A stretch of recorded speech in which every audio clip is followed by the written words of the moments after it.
आज पूरे देश में विजयादशमी का महापर्व मनाया जा रहा है। यह त्योहार बुराई पर अच्छाई की जीत का प्रतीक है। मान्यता है कि इस दिन रावण का दहन कर यह संदेश दिया जाता है कि चाहे इंसान कितना ही बड़ा विद्वान और ताकतवर क्यों न हो, लेकिन एक बुरा कर्म उसका अंत कर सकता है। इसी दिन मां दुर्गा ने महिषासुर राक्षस का वध कर दुनिया को अत्याचार से मुक्ति दिलाई थी। परंपरा के अनुसार शाम को देश भर में जगह जगह रावण दहन होगा। अब जानते हैं इस साल दशहरा पूजन और रावण दहन का शुभ मुहूर्त। हिंदू पंचांग के मुताबिक इस वर्ष 1 अक्टूबर बुधवार शाम 7:02 से विजयादशमी की शुरुआत हुई, जो 2 अक्टूबर गुरुवार शाम 7:02 से तक रहेगी। चूंकि उदय तिथि 2 अक्टूबर को है, इसलिए विजयादशमी का पर्व 2 अक्टूबर को ही मनाया जाएगा। इस दिन दोपहर 2:09 से 2:56 तक शस्त्र पूजन और विजय मुहूर्त रहेगा। मान्यता है कि इस समय किया गया कोई भी शुभ कार्य कई गुना फल देता है। इस अवधि में नया सामान खरीदना या कोई काम शुरू करना भी बेहद लाभकारी माना जाता है।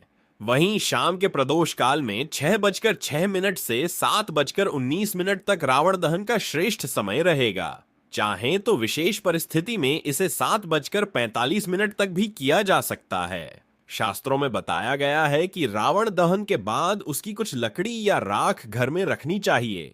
इसे किसी ऐसी जगह रखें जहां किसी की नजर न पड़े। इससे घर में नकारात्मकता दूर रहती है और सुख समृद्धि आती है।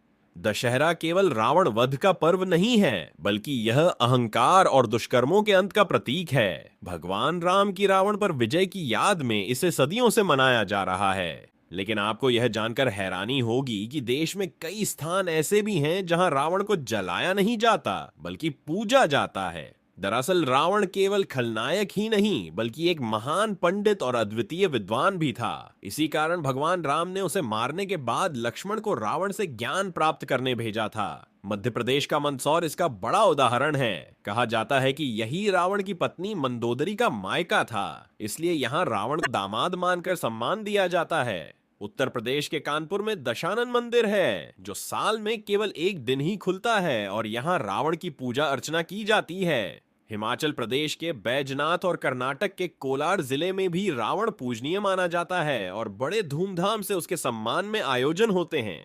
तो दोस्तों, विजयादशमी हमें यह सिखाती है कि जीवन में बुराई कितनी भी बड़ी क्यों न हो, अच्छाई हमेशा विजयी होती है।